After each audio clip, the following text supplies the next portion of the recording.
Ma prédication n'a point consisté en discours de sagesse humaine, mais en démonstration de l'esprit, afin que votre foi fût fondée non sur la sagesse des hommes, mais sur la puissance de Dieu.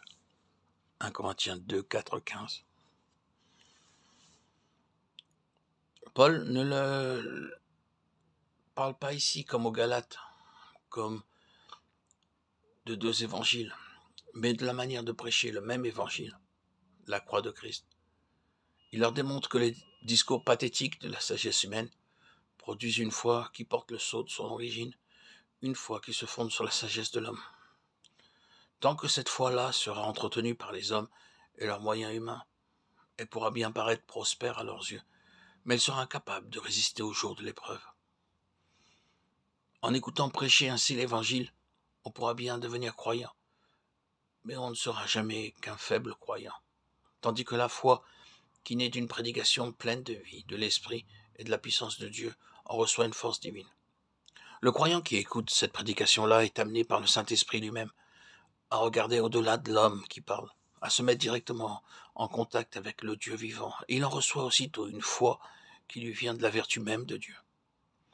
Tant que la grande majorité des membres de nos églises restent faibles, malgré tous les moyens de grâce qui abondent autour d'eux, tant qu'ils n'ont guère de cette foi qui vient de la puissance de Dieu, de cette foi qui surmonte le monde, qui purifie le cœur et qui produit les œuvres plus grandes, il est à craindre que cela ne vienne de l'insuffisance d'une prédication qui consiste en discours de la sagesse humaine, plutôt qu'en démonstration d'esprit et de puissance. Pour qu'un changement s'opère, soit dans la manière de prêcher, soit dans la manière d'écouter, il faut qu'il s'opère tout d'abord dans la vie individuelle de chacun des croyants. Apprenons à redouter notre propre sagesse.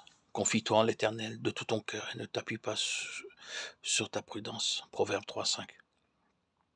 Si quelqu'un d'entre vous pense être sage en ce monde, qu'il devienne fou pour devenir sage. 1 Corinthiens 3, 18.